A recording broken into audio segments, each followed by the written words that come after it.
Wabarakatuh. Good evening, everybody. First of all, I want to say sorry for my late because in the evening I cannot come to our virtual meeting. This is our explanation about our topic today. We will talk about noun clause. Jadi untuk hari ini kita akan membicarakan tentang noun clause ini sendiri.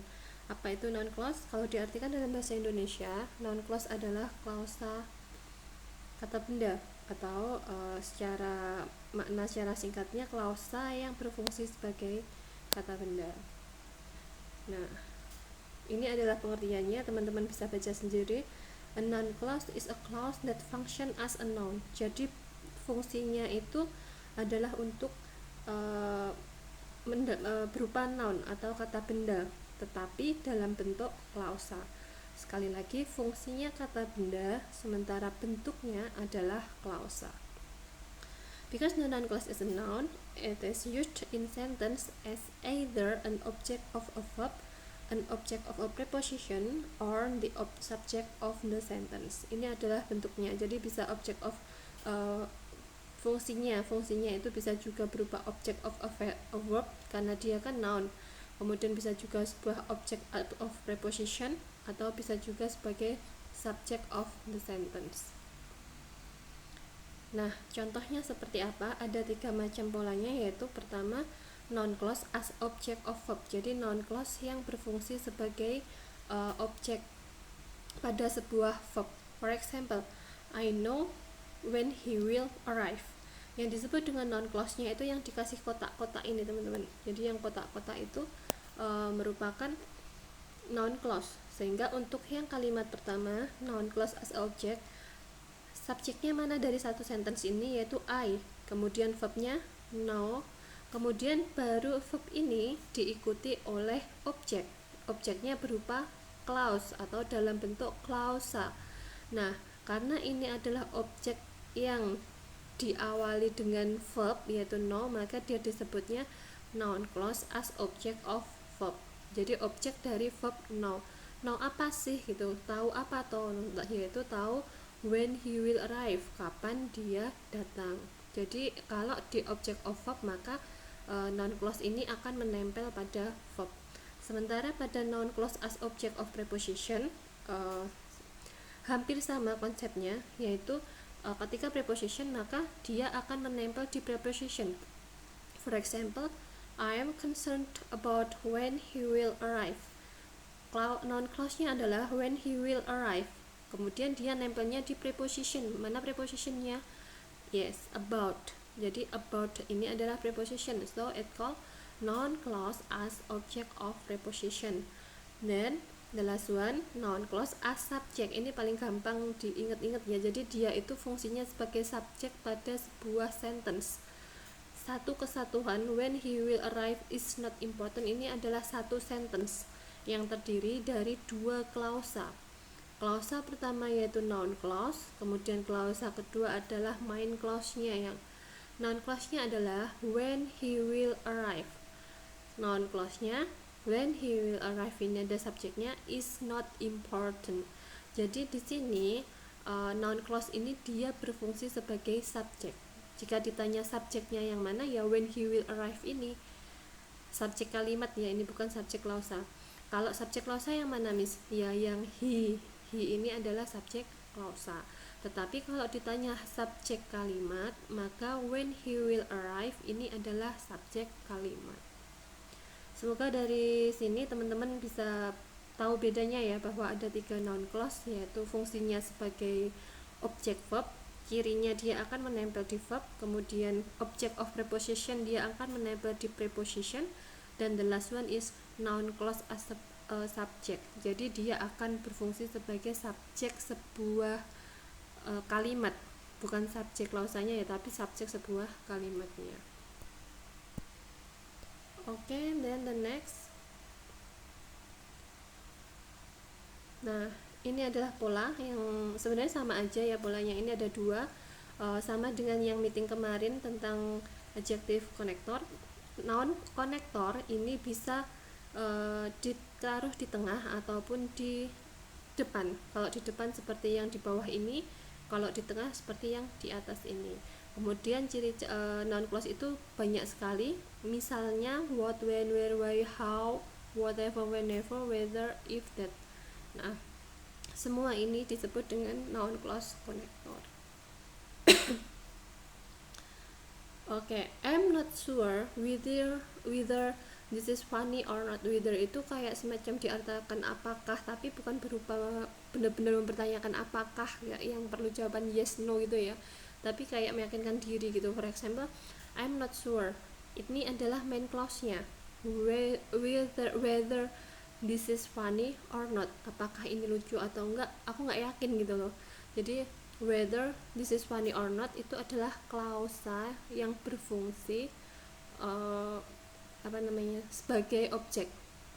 I'm not sure. Sure tentang apa sih? Tentang whether this is funny or not. Nah, di sini ini. Pokoknya noun clause-nya itu dia biasanya akan gandeng dengan konektornya, didahului dengan konektor. Ini ada banyak contohnya. We remembered that it was Thursday. That it was Thursday ini berupa noun clause. Sementara main clause-nya adalah we remembered that it was Thursday. Nah, ini adalah contoh dari noun clause yang berfungsi sebagai object of verb. Jadi dia objek dari verb, yaitu remembered dan lain-lain. My boss told me that I should be more careful. Nah, ini juga berupa contoh dari penggunaan noun clause itu sendiri. Teman-teman bisa, ini latihan-latihan soal ya, bisa teman-teman latih sendiri. Nanti kalau misalnya memang ada pertanyaan dari teman-teman, boleh di-share ke WA group ataupun juga WhatsApp Miss Norma juga nggak apa-apa. Nah, ini untuk yang subjeknya. Jadi what's painful is the hot coffee. Jadi ini yang berfungsi sebagai subjek sentence ya, bukan klausa. Jadi subjek kalimatnya. Nah, ini as a object yang paling bawah, as a complement, dan juga as subject. Ternyata dia juga bisa subjek, objek, subjek complement, adjective complement ya teman-teman. Jadi di sini memang ini tambahan, meskipun jarang keluar tapi ini tambahan bisa gitu, karena memang noun clause ini dia fungsinya sebagai noun, dan fungsi noun itu kan banyak sekali itu. Jadi bisa adjective, bisa yang objek dan lain-lainnya. Nah, ini adalah latihan yang teman-teman bisa kerjakan. Misalnya, what do you want to order? I'm not sure what I want to order. Sehingga di sini ini ada dua klausa kalau teman-teman pahami. I'm not sure ini adalah main clause, sementara what I want to order ini adalah noun clause-nya.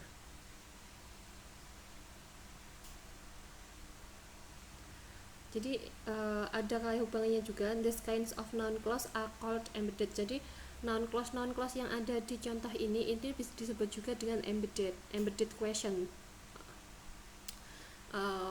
Ini difungsikan untuk more polite, jadi lebih sopan, dan direct question. Jadi embedded question ini ada ketika kita menggunakan di conversation gitu ya, di communication, maka dengan menggunakan embedded ini teman-teman sudah memilih kata yang lebih sopan atau lebih polite dan direct question daripada bertanya langsung seperti itu.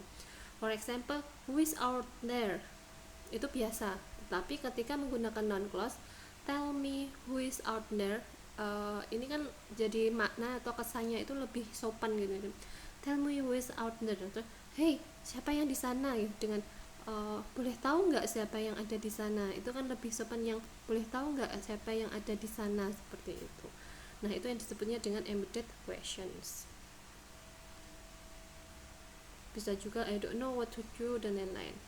Ini sama sih konsepnya, intinya bahwa noun clause itu fungsinya sebagai noun, bisa berupa object of preposition, object of verb, berupa subject dan lain-lain yang tadi. Some verb we can use before a noun clause. Ini verb-verb yang mungkin akan digandengi dengan noun clause-nya itu sendiri. Iya, bisa teman-teman hafalkan kalau mau gitu. Tapi kalau enggak ya sekedar biar teman-teman familiar aja dengan istilah-istilah yang ada di ini semuanya. Misalnya kayak pretend, check, guess, that misalnya pasti akan diikuti dengan non clause gitu. Kebanyakan bukan pasti ya, tapi lebih seringnya ini akan diikuti dengan noun clause. Oke, this is exercise for you. Silahkan dicoba aja nanti kalau misalnya nah ini sudah ada analisanya mengapa jawabannya J dan sekelilingnya, teman-teman bisa memahami ya, mempelajarinya sendiri di rumah. Nah, as usual that if you have questions or maybe problem, just tell me or share in our WA group and we will discuss it. Oke teman-teman, that's all for me for today. Thank you so much. Oh ya, untuk next meeting we have midterm test ya. Jadi semoga teman-teman bisa mempersiapkan sebaik mungkin dan semoga nilainya juga sesuai dengan harapan teman-teman. Oke, thank you so much and good luck for next meeting ya teman-teman. Good luck for the midterm test. Wassalamualaikum warahmatullahi wabarakatuh.